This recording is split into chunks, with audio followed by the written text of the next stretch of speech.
जय हिंद friends, myself Sumit Lakshkar. आज हम वन शॉट में क्लास 10th की हिंदी ग्रामर यानी हिंदी व्याकरण कंप्लीट करने वाले हैं पूरी तरह से। जी हाँ, सीबीएसई बोर्ड के पर्सपेक्टिव से, बोर्ड एग्ज़ाम्स के पर्सपेक्टिव से, चाहे वो कोई भी बोर्ड हो, एमपी बोर्ड हो, यूपी बोर्ड हो, स्टेट बोर्ड हो, कोई सा भी, चाहे वो सीबीएसई बोर्ड हो, 2023 और 24 में जो एग्ज़ाम होगा उसके पर्सपेक्टिव से ये मोस्ट इम्पॉर्टेंट वीडियो है। Complete Hindi grammar. देखो, हिंदी साहित्य का इतिहास, रस, अलंकार, छंद, गद्य की विधाएं, वाच्य, शब्द शक्ति, शब्द गुण, मुहावरे, लोकोक्तियां, समास, का वाक्य और डिफरेंशिएट वाले क्वेश्चंस मोस्ट इंपॉर्टेंट क्वेश्चंस है बेटा, आएंगे ही। इन सारे क्वेश्चंस में से एक ना एक क्वेश्चन आपका आना ही है, मेरी गारंटी है, एक ना एक क्वेश्चन आएगा ही। डिफरेंशिएट वाले क्वेश्चंस देखो, सारे क्वेश्चंस, अरे सब कुछ, पूरी हिंदी ग्रामर अपन कंप्लीट करने वाले हैं हर तरह से इसी वीडियो के अंदर। 1 घंटे के अंदर science, social, math, English grammar, Hindi grammar, सभी के नोट्स और सभी की वन शॉट की वीडियो, जी हाँ, आपको मिल जाएगी बोर्ड एग्जाम के पर्सपेक्टिव से हमारे व्हाट्सअप चैनल से। लिंक डिस्क्रिप्शन में है, इसी वीडियो के आप जाकर देख सकते हैं डिस्क्रिप्शन में, और सारे नोट्स ले सकते हैं हमारे व्हाट्सअप चैनल से। स्टार्ट करते हैं हमारी इस वीडियो को बिना किसी देरी के। हिंदी साहित्य का इतिहास देखो, काल विभाजन। हिंदी साहित्य को अलग अलग कालों में बांटा गया है, अलग अलग समय में बांटा गया है। पहला है आदिकाल, जिसको हम वीरगाथा काल भी कहते हैं। समय सीमा 57 और सन। देखो, सन क्या है? जो आज हम कैलेंडर यूज़ करते हैं वो है ग्रेगोरियन कैलेंडर, यानी वो अंग्रेज़ों का कैलेंडर है। उसके द्वारा उसमें हम सन में काउंटिंग करते हैं। और हमारा जो इंडियन कैलेंडर था विक्रम संवत, जो कि सन वाले कैलेंडर से 57 ईयर्स आगे चलता है, तो उसके हिसाब से अपन डेट देखेंगे और डेट देखेंगे सन के हिसाब से भी। ओके, आदिकाल का समय यानी वीरगाथा काल का समय है 993 से 1318 तक, और 57 में यानी 57 ईयर आएंगे 1050 से लेकर 1075 तक। भक्ति काल यानी पूर्व मध्यकाल, समय है 1318 से 1643 तक, और विक्रम संवत के हिसाब से 1375 से 1700 तक। अब देखो, थर्ड है हमारा रीतिकाल, उत्तर मध्यकाल कहते हैं इसको, 1643 से 1843 तक। विक्रम संवत के हिसाब से 1700 से 1900 तक। ठीक है, विक्रम संवत हमारा 57 ईयर्स आगे चलता है ग्रेगोरियन कैलेंडर से, ध्यान रखना। आधुनिक काल, इसका कोई दूसरा नाम नहीं है, इसको हम आधुनिक काल ही कहते हैं, और इसका समय है 1843 से आज तक, यानी विक्रम संवत में 1900 से लेकर आज तक। ओके सर, पहला है हमारा आदिकाल। युद्ध के सजीव चित्र का वर्णन, श्रृंगार और वीर रस की प्रधानता, और डिंगल पेंगल भाषा का प्रयोग, और रासो ग्रंथों की प्रधानता, ये 4 विशेषताएं हैं इसकी, ध्यान रखना। कवि हैं चंद बरदाई, जिनकी रचना है पृथ्वीराज रासो ग्रंथों की प्रधानता। दूसरे हैं कवि नरपति नल्हा, जिनकी रचना है बिसलदेव रासो। सेकंड है हमारा भक्तिकाल। भक्तिकाल की 4 विशेषताएं हैं। साहित्य में भक्ति भावना, भक्त कवियों ने मुक्तक रचनाएं करी, यानी अपने आप में ही जो रचनाएं पूर्ण होती हैं वो रचनाएं करी। कवि तथा लिखा गया इतिहास दोनों ही विश्व में विख्यात है, और कला पक्ष और भाव पक्ष का सुंदर तरह से वर्णन। कवि हैं सूरदास और तुलसीदास, रचनाएं हैं सूरसावली, सूरसागर और साहित्य लहरी सूरदास की, और कृष्ण गीतावली, दोहावली, रामचरितमानस रचना है तुलसीदास की। अब देखो, भक्ति काल को 2 भागों में विभाजित किया गया है। पहला है सगुण काव्यधारा, जिसमें पहली शाखा है राम भक्ति और दूसरी शाखा है कृष्ण भक्ति। दूसरा भाग है निर्गुण काव्यधारा, जिसकी पहली शाखा है प्रेम मार्गी, दूसरी शाखा है ज्ञान मार्गी। चलो, पहला भाग है सगुण काव्यधारा, जिसकी पहली शाखा है राम भक्ति शाखा। कवि हैं तुलसीदास और रामानंद। दूसरी शाखा है कृष्ण भक्ति शाखा, जिसके कवि हैं मीराबाई, रसखान और सूरदास। दूसरा भाग है भक्ति काल का निर्गुण काव्यधारा, जिसकी पहली शाखा है प्रेम मार्गी, जिसके कवि हैं जैसी, जिनकी रचना आपको दी गई है पद्मावत, कुतुबन। और दूसरी शाखा है इसी काव्यधारा की दूसरी शाखा है ज्ञान मार्गी, जिसके कवि हैं कबीरदास, जिनकी रचना है बिजक। ओके सर, तीसरा काल है हमारा उत्तर मध्यकाल यानी रीतिकाल। इसकी विशेषताएं देख लो। खड़ी बोली का प्रयोग, श्रृंगार रस की प्रधानता, सौंदर्यता का वर्णन और अलंकारों का चमत्कार पूर्ण प्रयोग। ठीक है सर। कवि हैं केशवदास, जिनकी रचनाएं हैं रामचंद्रिका और कविप्रिया। दूसरे कवि हैं पद्मकर, जिनकी रचनाएं हैं गंगा लहरी और जगत विनोद। चौथा काल है आधुनिक काल, जिसका टाइम पीरियड देख लो 57 में और सन में। काल विभाजन देखो, पहला काल आता है इसके अंदर प्रगति काल, नारी शोषण के प्रति मुक्ति की आवाज, विशेषता है ये। दूसरा कर्म की प्रधानता, तीसरा ईश्वर के प्रति अनास्था और चौथा आर्थिक सामाजिक समानता में बल, समानता पर बल। ओके। कवि हैं सूर्यकांत त्रिपाठी, रचनाएं हैं परिमल, नए पत्ते, अनामिका। दूसरे कवि हैं नागार्जुन, रचनाएं हैं युगधारा, सतरंगे पंखों वाली और भस्मासुर। दूसरा भाग है आधुनिक काल का प्रयोगवाद। विशेषताएं, पहली विशेषता है नए नए प्रयोग किए गए, काव्य में बुद्धि की प्रधानता, मुक्तक छंदों का चयन यानी अपने आप में जो छंद प्रयोग पूर्ण होते हैं उन छंदों का प्रयोग, और प्रेम की भावना का खुला चित्रण। कवि हैं धर्मवीर भारती, जिनकी रचनाएं हैं अंधायुग, कनुप्रिया और अज्ञेय, जिनकी रचनाएं हैं चिंता हरी घास पर क्षणभर, चिंता और हरी घास पर क्षणभर। तीसरा पाठ है नई कविताएं। इसकी पहली विशेषता है प्रयोगों में नवीनता, यहाँ प्रयोग किए गए थे, यहाँ पे नवीनता आई, और नई भाषा शैली का प्रयोग, नए बिंबों की खोज की गई और अनुभूतियों का वास्तविक चित्रण। कवि देख लो दुष्यंत कुमार, और उनकी रचनाएं हैं साय में धूप, सन्नाटा और आवाज़ों के घेरे में। हमारा इन्हीं साहित्य का इतिहास खत्म हो चुका है। जी हाँ, सिर्फ 2 पेज थे यार, बहुत इजी है। अब हम करेंगे काव्य को शुरू। काव्य की परिभाषा देखो, भाव प्रधान रचना ही काव्य है, यानी जिस रचना में भाव हो वो ही काव्य है। आचार्य विश्वनाथ के अनुसार रस युक्त वाक्य ही काव्य है। आचार्य रामचंद्र शुक्ल के अनुसार हृदय की मुक्ति के लिए मनुष्य की वाणी से जो शब्द निकलते हैं वो ही काव्य है। ठीक है। काव्य के भेद, 2 भेद होते हैं, श्रव्य काव्य और दृश्य काव्य। पहला भेद है श्रव्य काव्य, जिस छंदमयी रचना का आनंद सुनकर या पढ़कर लिया जाता है वह श्रव्य काव्य होता है। दृश्य काव्य, जिस काव्य या रचना को आंखों से देखकर या प्रत्यक्ष अवलोकन कर यानी मन में विचार करके, थिंकिंग करके उसका रस भावना की अनुभूति होती है, उसको हम कहते हैं दृश्य काव्य। जैसे मैं बैठा हूँ चेयर पे, मैंने इमेजिनेशन करी कि मैं मस्त अपने हंस रहा हूँगा, खेल खिला रहा हूँगा और अपने दोस्तों के साथ मस्ती कर रहा हूँगा। ये मेरे मन में एक भाव आया, भावना आई, तो ये मेरा कहलाएगा दृश्य काव्य। ठीक है। श्रव्य काव्य देखो, प्रमुख दो भेद होते हैं श्रव्य काव्य के। पहला प्रबंध काव्य और दूसरा मुक्तक काव्य। प्रबंध श्रव्य काव्य और दूसरा मुक्तक श्रव्य काव्य। ओके।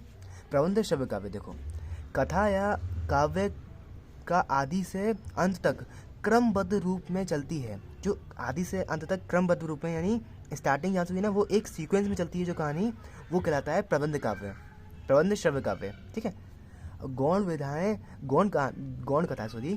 कथाएं बीच बीच में आकर सहायक बनती हैं, उसे हम कहते हैं प्रबंध श्रव्य काव्य। जैसे कि रामचरितमानस, जिसको लिखा गया है तुलसीदास जी द्वारा, गबन गोदान, ओके, एसेट्रा। अब देखो मुक्तक श्रव्य रचनाएं, मुक्तक श्रव्य काव्य देखो रचना है, देखो रचना देखो, सुनो, मुक्तक श्रव्य काव्य रचना जिसका पूर्व से कोई संबंध ना हो, यानी जो अपने आप में ही स्वतंत्र भाव लिए हो, पढ़ने मात्र से ही भाव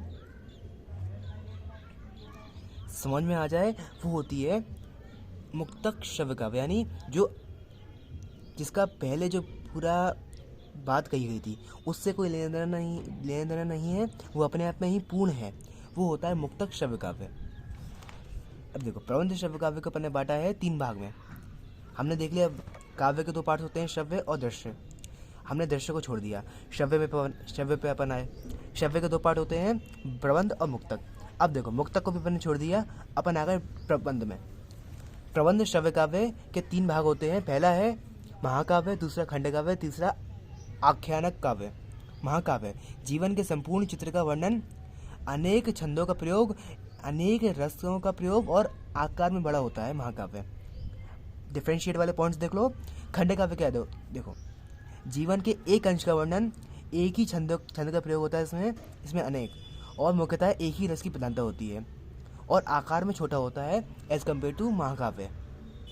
उदाहरण रामचरितमानस तुलसीदास जी द्वारा, उदाहरण पंचवटी मैथिली शरण गुप्त के द्वारा। चलो अगला है हमारा रस। काव्य को सुनने या पढ़ने अथवा चिंतन करने से साहित्य के हृदय में आनंद की अनुभूति हो, वह रस होता है। देखो, मैंने कोई रचना पढ़ी, मैंने कोई काव्य पढ़ा, कोई कहानी पढ़ी, मुझे उसको पढ़ने से या चिंतन करने से, उसके बारे में सोचने से जो मेरे मन में आनंद की अनुभूति हुई, वो कहलाएगा रस। इसके 4 अंग होते हैं: स्थायी भाव, विभाव, अनुभाव, संचारी भाव। सारे नोट्स, साइंस और social, math, English grammar, Hindi grammar, सभी के notes free of cost, 1 shot की वीडियोस फ्री ऑफ कॉस्ट हमको मिल जाएंगे हमारे व्हाट्सअप चैनल से, लिंक डिस्क्रिप्शन में आप जाकर देख सकते हैं।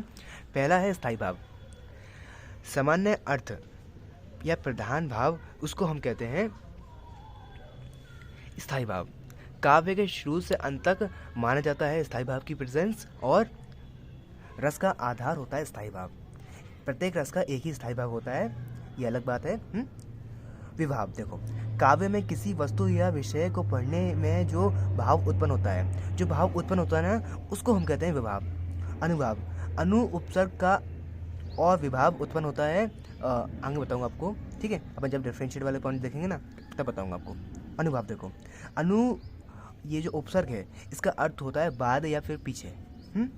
स्थायी भाव के उत्पन्न होने के बाद जो भाव उत्पन्न होते हैं वे अनुभाव कहलाते हैं। यहाँ स्पेलिंग नहीं लिखी मैंने ठीक से, अनुभाव। स्थायी भाव के बाद जो उत्पन्न होते हैं उनको हम कहते हैं अनुभाव।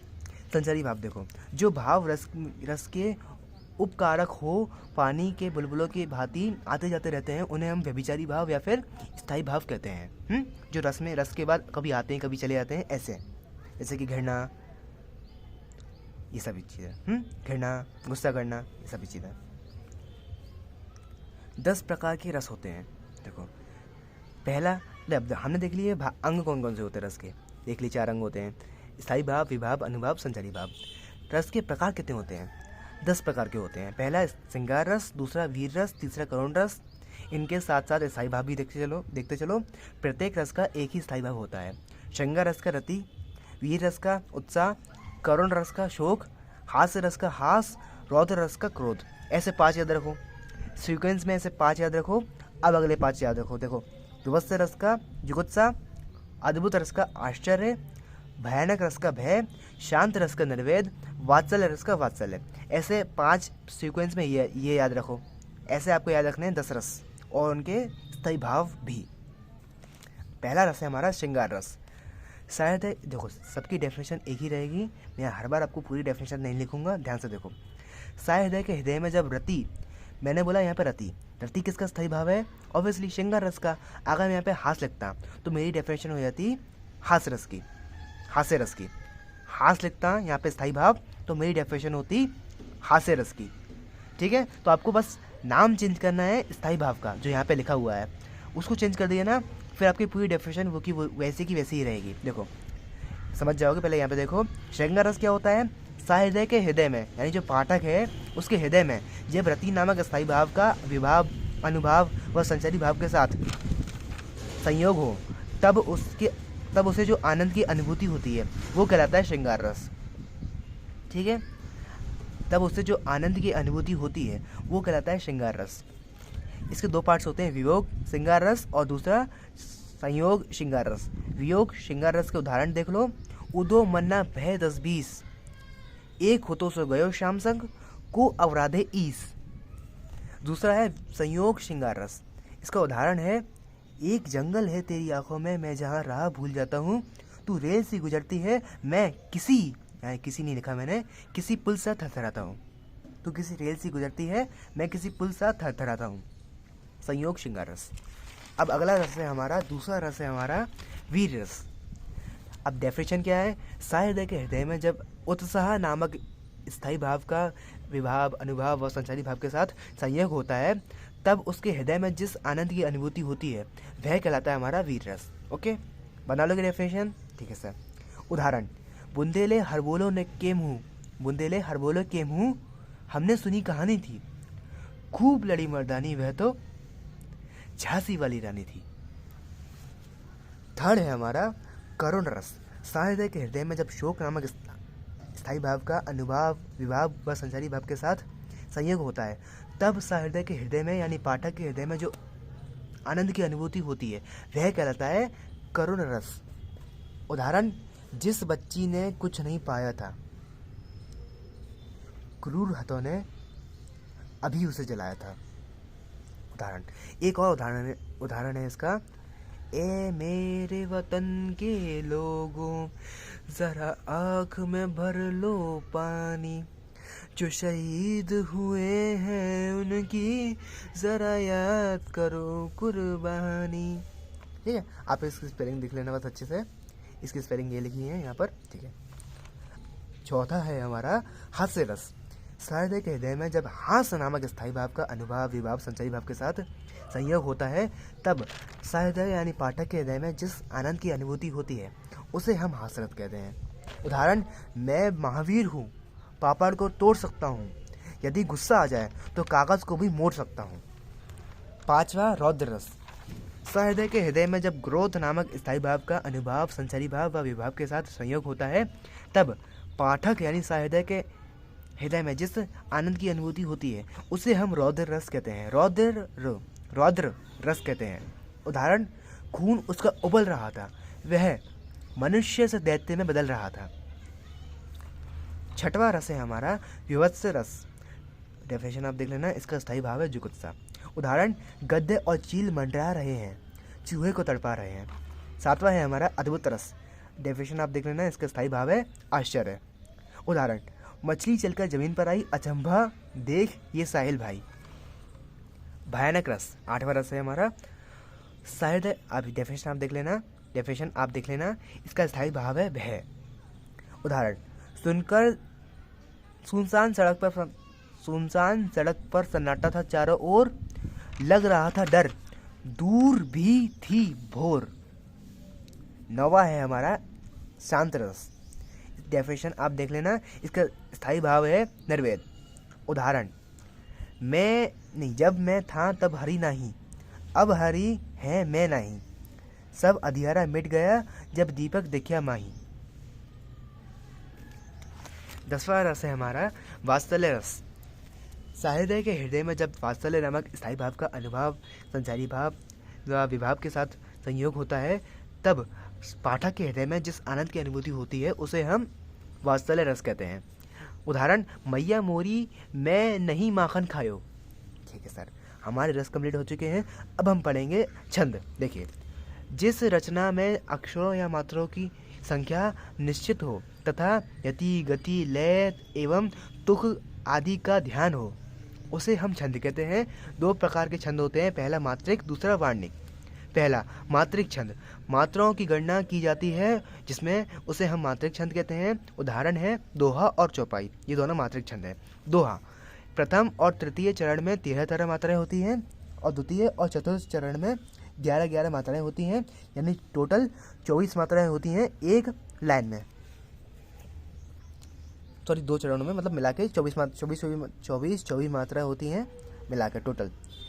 इसके सम चरणों के अंत तगण अथवा जगण से होना जरूरी है, यानी जो इसके सम चरण है ना उनका अंत तगण या फिर जगण से होगा।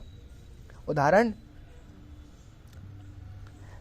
काल करे सो आज करे सो अब, पल में प्रलय हो गई बहुरी करेगो कब। ठीक है। दूसरा है हमारा चौपाई। यह एक सममात्रिक छंद है।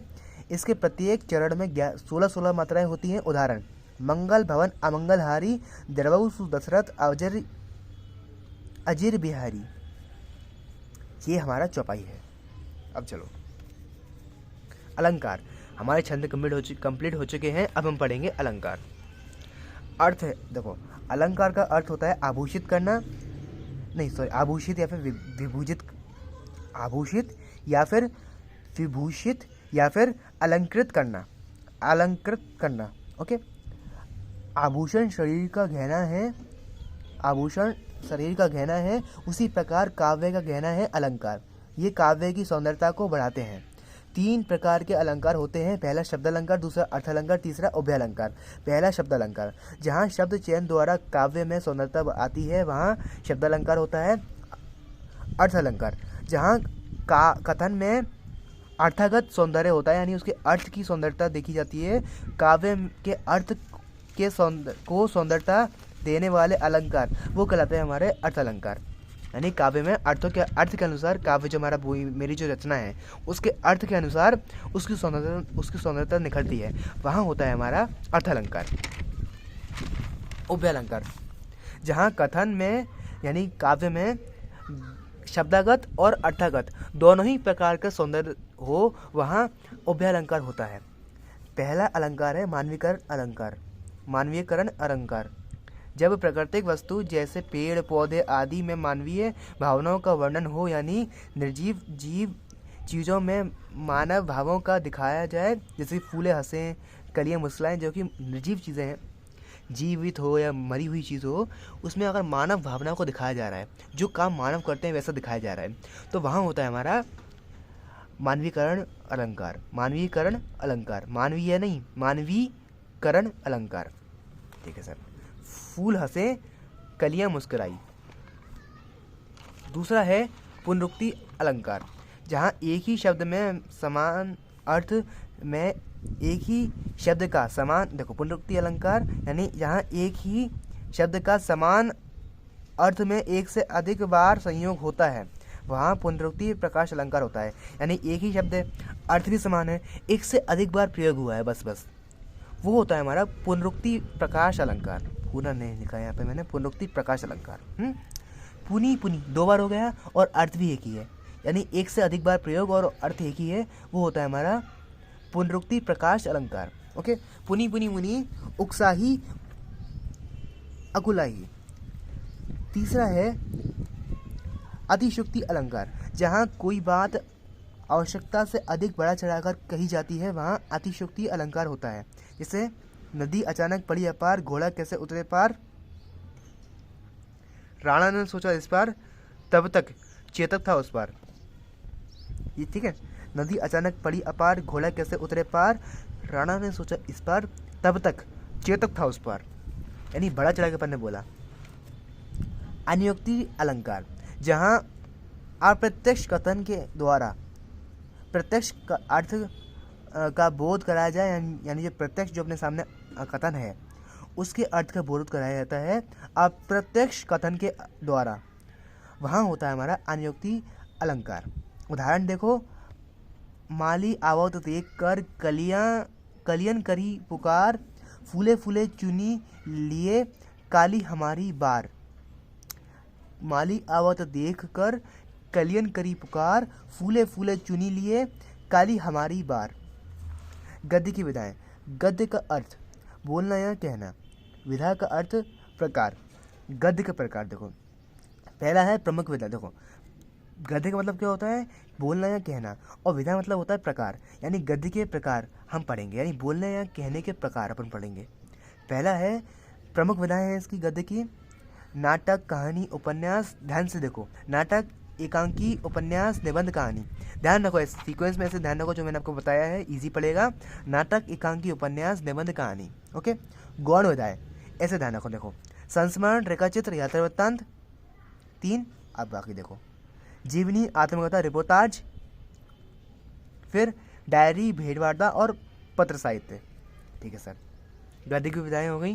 ओके, प्रमुख विधाएं, पहला निबंध, आचार्य रामचंद्र शुक्ल। यदि गद्य कवियों की कसौटी है तो निबंध गद्य की कसौटी है। आचार्य रामचंद्र जी ने ये हमें बताया है, ये वाक्य कहा है, यदि अगर गद्य कवियों की कसौटी है तो गद्य की कसौटी है निबंध। ओके, निबंध लिखित तत्व होते हैं गद्य के, निबंध के। देखो अपन पढ़ेंगे पहले उस डेफिनेशन यानी उस विधा की डेफिनेशन, फिर अपन पढ़ेंगे उस विधा के तत्व, यानी किस कौन कौन से तत्व होते हैं उस विधा के अंदर। ऐसे ही अपन करेंगे निबंध के अंदर, वैसे ही फिर अपन करेंगे एकांकी के अंदर। देखो फिर अपन करेंगे नाटक, उपन्यास, कहानी, इन सभी में अपन करेंगे ये चीज़, ये सेम चीज़। देखो ध्यान से देखो, निबंध क्या होता है, यदि यहाँ पे डेफिनेशन दी गई है, निबंध है गद्य की कसौटी। निम्नलिखित तत्व होते हैं, पहला है भाषा शैली और दूसरा है विषय वस्तु। विषय वस्तु देखो, पहला तत्व है विषय वस्तु, इसी के सहारे निबंधकार अपने मनोभावों या फिर विचारों को रचता चला जाता है। दूसरी है भाषा शैली। अपन सोचते हैं ना निबंध में अपने पास कोई टॉपिक होना चाहिए, टॉपिक के अनुसार ही जो निबंधकार है वो अपने भावों को, विचारों को, मनोभावों को रचता चला जाता है। दूसरा है भाषा शैली। भाषा निबंध को आकार प्रदान करती है, तो शैली उस आकार को संवारती है, ठीक है। और इसके द्वारा, भाषा शैली के द्वारा ही विषय वस्तु संप्रेष्य बनती है। यानी भाषा शैली अगर इतनी अच्छी होगी ना, तो अपना विषय वस्तु और ज़रा अपन एक्सप्लेन कर पाएंगे, अच्छे से अपने निबंध लिख पाएंगे। ऐसा भाषा अगर निबंध को आकार प्रदान करती है, तो भाषा शैली उस आकार को संवारती है। समझ गए? ठीक है सर। अब देखो 4 प्रकार होते हैं, पहला कथात्मक निबंध, दूसरा वर्णनात्मक निबंध, तीसरा विचारात्मक निबंध, चौथा भावात्मक निबंध। अब देखो कई सारे काल हैं, हमने अभी तक पढ़े प्रगति काल, आधुनिक काल में अपने कौन कौन से पढ़े थे, याद करो। प्रगति काल, प्रयोगवादी काल और नई कविताएं। प्रयोगवाद और नई कविताएं, हमने 3 काल पढ़े। अब 3 काल और हैं। देखो पहला है हमारा भारतेंदु युग, जिसकी शुरुआत होती है 1850 से लेकर 1900 तक। यानी ये काल है पद्य साहित्य के, ठीक है। ये काल है हमारे पद्य साहित्य के, ओके। पद्य साहित्य के काल है ये। पहला भारतेंदु युग, समय है 1850 से लेकर 1900 तक। प्रमुख निबंधकार है या कवि बोल लो डायरेक्टली, भारतेंदु हरिश्चंद्र, और जिनके निबंध हैं फूटकर निबंध का नाम है फूटकर। दूसरे कवि हैं बालकृष्ण भट्ट, इनके निबंध बोल लो, रचनाएं बोल लो, भट्ट निबंधावली और साहित्य सुमन। दूसरा काल है पद्य साहित्य का द्विवेदी काल, जिसका समय काल है 1900 से लेकर 1920 तक। सॉरी 4 काल है यहाँ पर, 3 काल नहीं है, 4 काल हैं, ठीक है। पहला, दूसरा हमारा है द्विवेदी युग, जिसका निबंधकार है महावीर प्रसाद द्विवेदी, जिनकी रचना है, निबंध है जिनका विचार विमर्श और साहित्य संदर्भ। शुक्ल युग तीसरा युग है, इसका समय काल है 1920 से लेकर 1945 तक, और जिसके कवि हैं आचार्य रामचंद्र शुक्ल, और रचनाएं हैं चिंतामणि भाग 1, भाग 2 और त्रिवेणी। 3 रचना है यहाँ पर, देखो त्रिवेणी, चिंतामणि भाग 1 और भाग 2। आप ये लिखना चिंतामणि भाग 1 और त्रिवेणी, ऐसे भी लिखते हैं ना, चिंतामणि का भाग 1, भाग 2 और है, ओके। शुक्लोत्तर युग, समय है इसका 1920, क्या लिखा है, भाग लिख दिया मैंने यहाँ पर, 1945 से आज तक शुक्लोत्तर युग। इसका समय है, देखो समय देख लिया। अब देखो कवि हैं आचार्य हजारी प्रसाद द्विवेदी, रचना है अशोक के फूल। अशोक कौन? सम्राट अशोक, नाम सुना है, देव नाम प्रिय, देवों का प्रिय, यानी वो अशोक ना, सम्राट, जो पुराना सम्राट था, याद करो, आपने नाटक वाटक में देखा होगा कभी ना कभी। अशोक के फूल, उसके ये इनकी रचनाएं हैं। और दूसरा विचार और वितर्क, ठीक है। अब देखो हमने देख लिए काल पद्य साहित्य के, अब अपन देखेंगे सेकंड गद्य की विधा। हमने देख ली है निबंध अच्छे से। अब देखते हैं एकांकी। एक नाट्य विधा है जो एक अंक में रचित होती है, स्वयं में पूर्ण होती है और एक घटना पर आधारित होती है। निम्नलिखित तत्व है इसके, पहला कथावस्तु, दूसरा पात्र का, देखो 8 कथावस्तु है। अब आप बोलोगे सर याद कैसे करें? देखो आपको बस हर चीज़ को कनेक्ट करना है, और अलग अलग विधाओं के अलग अलग तत्व हैं। जैसे कि कहानी के अलग तत्व होंगे, एकांकी के अलग तत्व होंगे, एकांकी के हैं देखो, नाटक के अलग तत्व होंगे।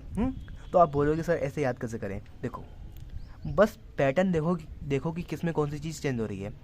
कथावस्तु, पात्रों का चरित्र चित्रण, कथोपकथन, वातावरण, संघर्ष, भाषा शैली, अभिनेता और उद्देश्य, ये 8 तत्व याद रख लो। और एकांकी का उदाहरण है जयशंकर जगदीश चंद्र माथुर द्वारा रीढ़ की हड्डी, ये एक एकांकी है। अब देखो थर्ड है हमारी विधा कहानी। एक कथात्मक विधा है जो कि गद्य की कथात्मक यानी कथा में जो अपनी रचना होती है ना, उस विधा में लिखी हुई होती है कहानी। और एलन यू के अनुसार इसकी परिभाषा है, कहानी एक ऐसा अख्यात है जो इतना छोटा है कि एक बैठक में पढ़ा जा सकता है और एक प्रकार का है भाव उत्पन्न करता है, यानी एक ही प्रकार का भाव उत्पन्न करता है। कहानी के तत्व, पहला कथावस्तु, दूसरा पात्रों का चरित्र चित्रण, तीसरा संवाद योजना। देखो, कथावस्तु और पात्रों का चरित्र चित्रण। तीसरा है यहाँ पर, वहाँ पे क्या था, एक अंकी में क्या था याद करो, एक अंकी में था कथोपकथन, उसी जगह यहाँ पर आ गया संवाद योजना। चौथा वातावरण, पांचवा वहाँ पे क्या था, वहाँ पे पांचवा था हमारे पास संघर्ष, उसकी जगह अपना क्या आ गया, भाषा शैली और उद्देश्य आ गया। सातवें नंबर पे हमारा यहाँ पे क्या था, अभिनेता, वो नहीं रहा, उसी जगह पे हमारे यहाँ पे 6 आ गए। ध्यान से बस पैटर्न जो है ना उसको आइडेंटिफाई करो, रटने की जरूरत पड़ेगी नहीं। जैसे कि कहानी का उदाहरण है स्वयं प्रकाश द्वारा रचित नेताजी का चश्मा। चौथी विधा है नाटक। नाटक एक दृश्य काव्य का एक भेद है, दृश्य काव्य आपने पढ़ा था ना, उसका एक भेद है। इसमें रंगमंच पर पात्रों द्वारा किसी कथा का प्रदर्शन किया जाता है। नाटक के तत्व, पहला कथा वस्तु, दूसरा चरित्र चित्रण, तीसरा संवाद योजना, चौथा वातावरण, देशकाल वातावरण बात एक ही होती है, वातावरण, पांचवा भाषा शैली और छठवा उद्देश्य। फर्क क्या रहा, कोई फर्क नहीं है, एग्जैक्ट सेम। जैसे कि नाटककार और नाटक, भारतेंदु हरिश्चंद्र, उनका नाटक है सत्या हरीशचंद्र। दूसरे धर्मवीर भारती, उनका नाटक है अंधा युग। पांचवी विधा है उपन्यास। आधुनिक युग की देन है उपन्यास। इसमें यथार्थ जीवन का चित्रण होता है, यानी जो जीवन है अभी उसी का चित्रण होता है, यानी जो प्रेजेंस में जो रियल लाइफ है ना उसका ही चित्रण होता है। और उपन्यास के तत्व, कथा वस्तु, पात्रों का चरित्र चित्रण, और देखो यहाँ पर हमारा संवाद योजना उसकी जगह यहाँ पर आ गया किससे सिमिलर है, एक अंकी से सिमिलर है कथोपकथन। देखो यहाँ पे क्या है, कथोपकथन, कनेक्ट करो चीज़ें। चौथा है वातावरण, पांचवा है भाषा शैली और छठवा उद्देश्य। सब कुछ ऐसे पैटर्न में है चीज़ें, बस देखो आइडेंटिफाई करो। और प्रेमचंद्र द्वारा लिखा गया उपन्यास गबन गोदान और सेवा सदन। धर्मवीर भारती द्वारा लिखा गया उपन्यास सूरज का सातवां घोड़ा और गुनाहों का देवता। अब देखो प्रमुख विधाएं हो गई, अब गौड़ विधाएं। पहला है रेखा चित्र, किसी वस्तु या पात्र के आकर्षित ढंग से चित्रात्मक वर्णन ही रेखा चित्र है। विशेषताएं, एक विस्तृत वर्णन है, ये एक विस्तृत वर्णन है और इसके काल्पनिक हो सकता है ये रेखा चित्र, और साधारण विषय पर लिखा जा सकता है। और जैसे कि एक रेखा चित्र का एग्जांपल दे दो, महादेवी वर्मा द्वारा रचित रामवृक्ष बेनीपुरी। कुछ गलत लिखा है यहाँ पर, नहीं, प्रमुख रेखा चित्र लिखने वाले लोगों का नाम लिखा है यहाँ पर, महादेवी वर्मा और रामवृक्ष बेनीपुरी प्रमुख रेखा चित्र लिखने वाले लोग हैं। विशेष इनकी रेखा चित्र, इनकी रचना पता नहीं लिखी नहीं है आपकी, शायद यहाँ पे सिलेबस में नहीं है आपकी इनकी रचना, बस नाम देख लो इन दोनों कौन कौन से हैं जो लोग बनाते हैं रेखा चित्र। दूसरा संस्मरण, एक घटना प्रधान गद्य रचना है, घटनाओं की झांकी है ये, इसको हम घटनाओं की झांकी कहते हैं। जैसे कि महादेवी वर्मा द्वारा रचित पथ के साथी और रामवृक्ष बेनीपुरी द्वारा रचित मील के पत्थर। यात्रा वृत्तांत, साहित्य की एक विशिष्ट विधा है अपनी किसी यात्रा का प्रामाणिक वर्णन, उसे हम यात्रा वृत्तांत कहते हैं। जैसे कि क्या कहते हैं, क्या नाम है इनका, अमित राय द्वारा रचित सुबह के रंग और मोहन राकेश द्वारा रचित आखिरी चट्टान। जीवनी, व्यक्ति, देखो डिफरेंशिएट वाले पॉइंट्स अपन देखेंगे आगे। देखो जीवनी व्यक्ति के जीवन का लिखित वृत्तांत है, और व्याप्ति अपने किसी भी व्यक्ति के जीवन का लिखा गया लिखित वृत्तांत है, और अंग्रेजी भाषा में अपन इसको बायोग्राफी कहते हैं। जैसे कि अमृत राय द्वारा रचित कलम का सिपाही, ये जीवनी है और ये यात्रा वृत्तांत है। ठीक है। आत्मकथा, लेखक तटस्थ रहकर ता टा स्थ थ तटस्थ रहकर अपने गुण दोषों का वर्णन करता है। इसको हम अंग्रेजी में ऑटोबायोग्राफी कहते हैं। जैसे कि भरतेंदु हरिश्चंद्र द्वारा रचित कुछ अपने आप बीती कुछ जग बीती, यहाँ से कनेक्ट कर लो सब चीज़ें। ऐसे इनकी रचनाएं रिवाइज करते चलो। कहाँ गए हमारे भविष्य, हाँ ये रहे। इनकी रचनाएं याद करते चलो, रिवाइज करते चलो। और महावीर प्रसाद द्विवेदी द्वारा रचित मेरी जीवन गाथा। चलो ठीक है। आत्मकथा है ये। और रिपोर्टाज, घटना का वास्तविक वर्णन ही रिपोर्टाज कहलाता है। जैसे कि अभी कोई घटना चल रही है उसका वास्तविक वर्णन। ये एक अंग्रेजी भाषा का शब्द है रिपोर्ट, और रिपोर्टाज एक फ्रांसीसी भाषा का शब्द है। रिपोर्टाज एक फ्रांसीसी भाषा का शब्द है और इसको हम अंग्रेजी भाषा में बोलते हैं रिपोर्ट। रिपोर्ट। जैसा कि धर्मवीर भारती द्वारा रचित युद्ध यात्रा। ठीक है।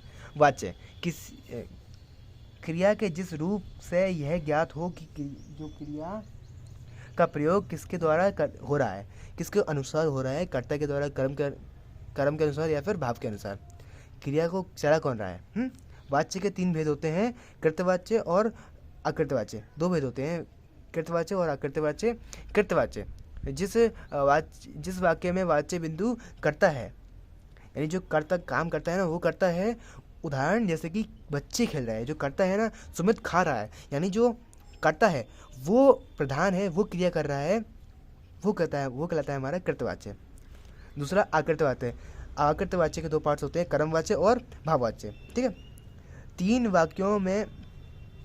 वाक्यों में कर्ता गौण अथवा लुप्त होता है, या तो कर्ता तो या फिर सेकेंडरी होगा या फिर प्रेजेंट ही नहीं होगा, और कर्म या फिर भाव की प्रधानता होगी, वो कहलाएंगे हमारा अकृतवाच्य।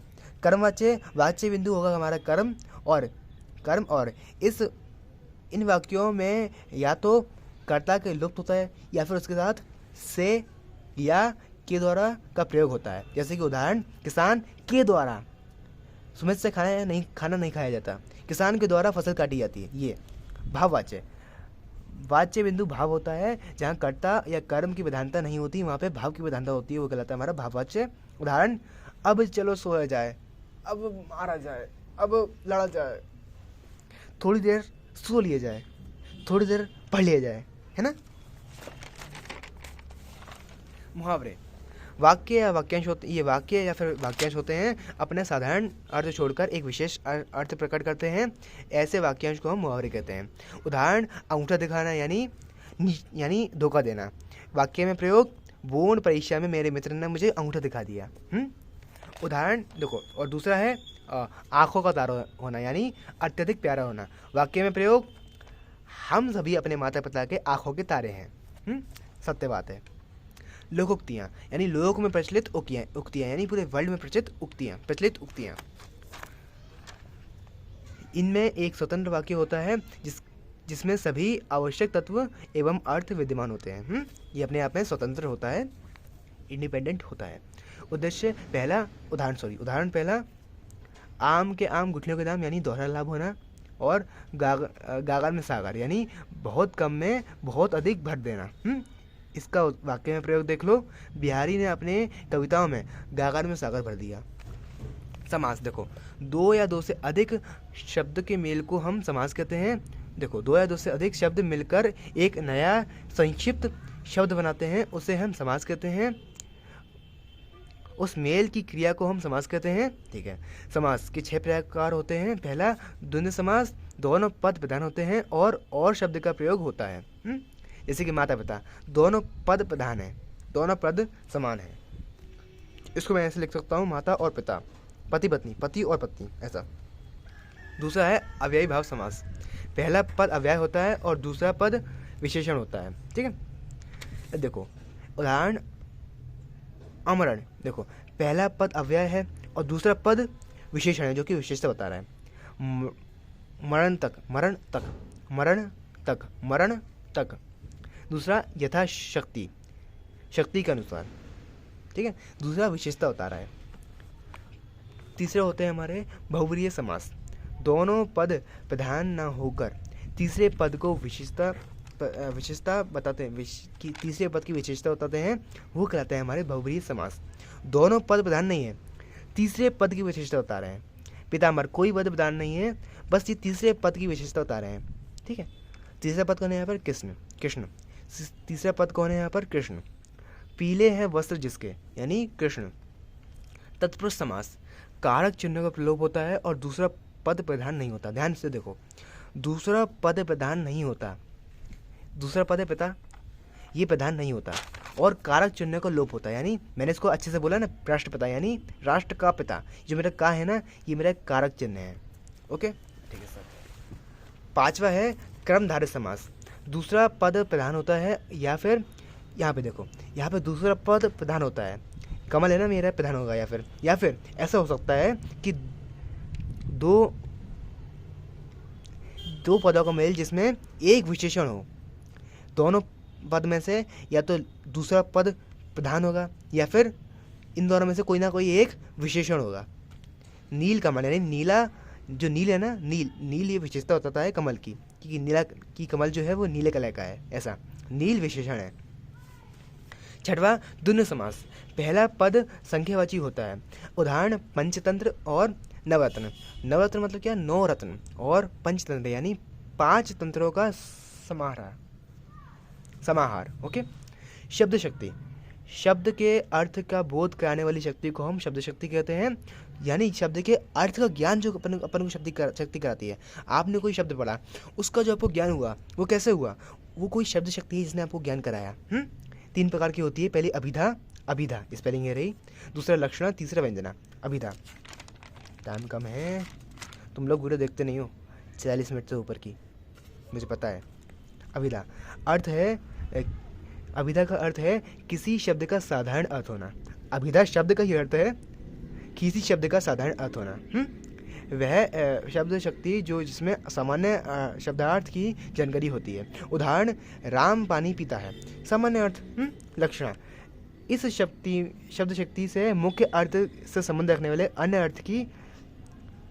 अन्य अर्थ को लक्षित किया जाता है। यानी अन्य अर्थ की मीनिंग अपन को, अन्य जो वर्ड है ना, अन्य जो अर्थ है वो अपन को पता चलता है, वो कहलाती है लक्षण शब्द शक्ति। राजस्थान बहादुर है। अब मैंने यहाँ से इस राजस्थान बहादुर है, इससे जो मेरा अन्य अर्थ है ना कि राजस्थान बहुत पावरफुल है, राजस्थान के लोग बहुत बहादुर होते हैं, ब्रेव होते हैं, मुझे ये अर्थ पता चला, ये हो गया लक्षण। व्यंजना, अर्थ से अलग अर्थ का बोध हो, यानी अर्थ जो है उससे अलग अर्थ का बोध हो। नहीं, क्या लिखा मैंने यहाँ पर? शब्द के जिस व्यवहार से मुख्य तथा लक्ष्य अर्थ का बोध हो, मुख्य तथा लक्ष्य अर्थ से अलग अर्थ का बोध हो। यहाँ पे हमें पता चलेगा मुख्य अर्थ का, यहाँ पे पता चलेगा लक्ष्य अर्थ का, यानी मुख्य अर्थ से अलग अर्थ का। यहाँ पे अपन पता चलेगा ना मुख्य अर्थ ना लक्ष्य अर्थ, अपन को किसी और ही अर्थ का पता चलेगा। ठीक है, वो होता है हमारा व्यंजना। मुख्य अर्थ ना ही लक्ष्य अर्थ, हमें किसी और ही अर्थ का पता चलता है, वो कहलाता है हमारा व्यंजना। अभिधा और लक्षणा संबंध रखती है मात्रा वाले शब्द से, और व्यंजना संबंध रखती है शब्द और अर्थ से। शब्द और अर्थ पर आधारित होती है। उदाहरण रहीमन पानी रखिए, बिन पानी सब सून, पानी गए ना उबरे, मोती मानुष चून। ओके।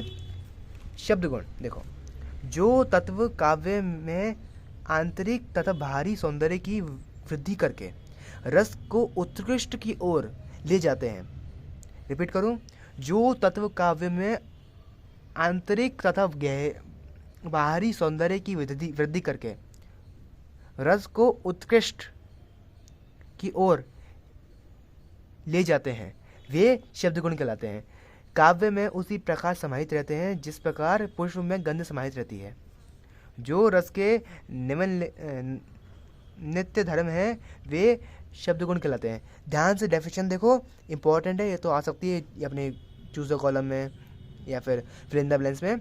जो रस के नित्य धर्म होते हैं वे कहलाते हैं शब्द गुण। शब्द गुण 3 प्रकार के होते हैं। पहला मधुर है, दूसरा भोज नहीं होगा, ओज होगा, यहाँ पर ओज होगा, ओज। और तीसरा प्रसाद। पहला माधुर्य गुण, देखो माधुर्य शब्द गुण, काव्य के जिस गुण के कारण पाठक का सहृदय चित्त, सहृदय का पाठक यानी सहृदय का चित्र, चित्त जो चित्र है ना मन, वो द्रवित द्रवित सॉरी द्रवित क्या लिखा है मैंने, द्रवित हो जाता है, उसे हम माधुर्य शब्द गुण कहते हैं। पाठक का चित्त द्रवित हो गया तब होगा माधुर्य शब्द गुण। यह गुण श्रृंगार, करुण और शांत रस में होता है। उदाहरण देख लो, कोई भी उदाहरण देख लो, कोई भी उदाहरण दे दो, श्रृंगार रस का, वीर रस का, या फिर वीर रस नहीं, श्रृंगार रस का, करुण रस का और शांत रस का। उदाहरण देख लो, जब मैं था तब हरी नहीं, तब अब देखो हमारे पास टाइम नहीं है, आप उदाहरण देख लेना अपने आप, ठीक है।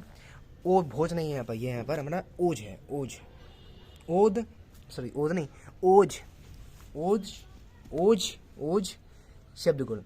काव्य में जिस गुण विशेष के कारण पाठक यानी साहित्य का चित्त दीप्त होता है, उसे हम भोज नहीं भैया, ओज, ओज, ओज, झा नहीं, ओजा, ओज।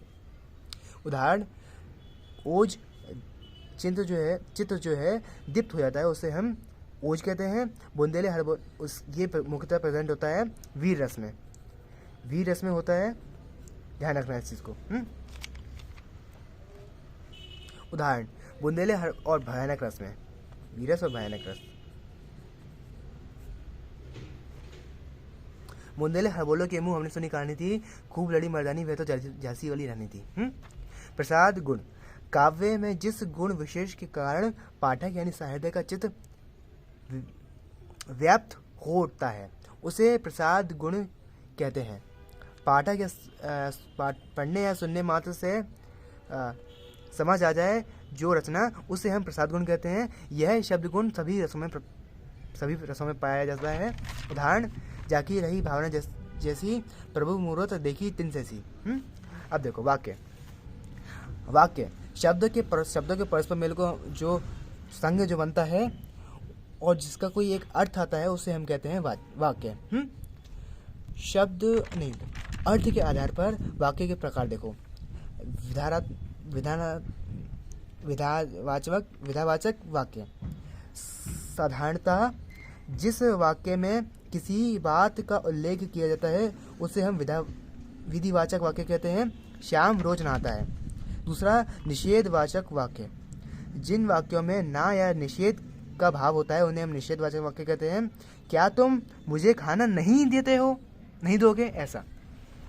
तीसरा, इच्छावाचक वाक्य, इच्छा, आशीष या फिर निर्वेद प्रकट करते हैं हम, जिसमें उसको हम कहते हैं इच्छावाचक वाक्य, ठीक है। उदाहरण, ईश्वर करे तुम्हारी नौकरी लग जाए। प्रश्नवाचक आप देख लेना, इसमें हम प्रश्न चिन्ह का इस्तेमाल करते हैं। आज्ञावाचक, जिसमें अपन कोई आज्ञा देते हैं, जिन वाक्यों में अपन कोई आज्ञा देते हैं, रोहन पढ़ाई करो, ऐसा। विस्मयवाचक वाक्य, जिसमें अपन हर्ष या शोक या फिर दर्द या फिर भय या फिर क्रोध या फिर घृणा या फिर आदि तरह के स्थायी संचारी भावों का अपन प्रकट करते हैं, वो होते हैं हमारे विस्मयवाचक वाक्य। उदाहरण, कितना भयानक दृश्य है, ओ पैर पे गिरा दिए मेरे, ऐसा। संदेहवाचक, यानी जिसमें अपन को संदेह करते हैं, संभावना प्रकट करते हैं, जैसे कि संभवतः वह लौट नहीं पाएगा, ठीक है। संकेतवाचक, जिसमें अपन कोई संकेत, किसी भी चीज़ की तरफ अपन संकेत करते हैं। जिन वाक्यों से एक क्रिया के दूसरी क्रिया पर निर्भर होती हैं, यानी वो अपन एक क्रिया है ना, अपन संकेत कर रहे हैं, जो अपन क्रिया कर रहे हैं संकेत करने की, वो निर्भर है किसी और क्रिया पर जिसके ऊपर अपन संकेत कर रहे हैं। यानी एक क्रिया निर्भर होती है किसी और दूसरी क्रिया पर, और उस दूसरी क्रिया का बोध कराती है। उदाहरण, पानी ना बरसता तो धान सूख जाती, ऐसा। अब देखो इंपॉर्टेंट क्वेश्चन से अंतर बताने वाले, आप देख लो वीडियो पॉज करके। टाइम नहीं है प्लीज़ यार, मैं नहीं कर पाऊंगा, प्लीज़ टाइम नहीं है। ये पात्रों की संख्या अधिक होती है, इसमें अधिक समय लगता है, इसमें कम समय लगता है, इसको अपन एक बैठक में पढ़ सकते हैं, इसको अपन नहीं पढ़ सकते, ऐसे पॉइंट्स बना लेना। अब देखो नाटक एक अनेक अंक होते हैं, इसके एक अंक होते हैं। पात्रों की संख्या अधिक होती कम होती है, यहाँ पे धीमी गति से चलती है, यहाँ पे तीव्र गति से चलती है। अनेक घटनाएं का चित्रण, यहाँ पे एक घटना का चित्रण, ये बड़ा होता है छोटा होता है, ऐसे लिख देना, ठीक है। स्कंदगुप्त ये नाटक है जयशंकर प्रसाद द्वारा, ये रेड गड्डी एक अंक है जगदीश चंद्र माथुर द्वारा। जीवनी देखो, जीवनी और आत्मकथा देख लो। ये महापुरुष की लिखी जाती है, अपन स्वयं की लिखते हैं, ये हर किसी की लिखी जाती है। और अपन स्वयं की लिखते हैं। अपन इसमें अपनी जो मेन जो असलियत है वो अपन वो बताते हैं। अपन तटस्थ रहते हैं और अपनी गुण और दोष को बताते हैं। और यहाँ पे अपन अनुमान लेते हैं कि भैया ऐसी हो सकती है उसकी जीवनी ऐसा। जैसे कि महाराणा प्रताप की जीवनी और उदाहरण है यहाँ पर एक कहानी है भी मनु भंडारी की आत्मकथा। अब देखो संचारी भाव विभाव ये हमारे 33 होते हैं, ये 10 होते हैं। ये स्थायी भाव के अंग हैं और ये संचारी भाव के अंग हैं, यानी ये दोनों एक दूसरे के अंग हैं। और एक रस में एक ही स्थायी भाव होता है और एक रस में कई संचारी भाव होते हैं। जैसे कि घृणा, भय तो हमारा स्थायी भाव है। और उदाहरण देख लो आलस्य, हर्ष, लज्जा। और उदाहरण देख लो रति, हास्य और क्रोध। विभाव, स्थायी भाव के कारण ये उत्पन्न होते हैं। देखो स्थायी भाव के कारण को हम विभाव कहते हैं, यानी स्थायी भाव उत्पन्न ही होता है विभाव की वजह से। विभाव के 2 भेद होते हैं।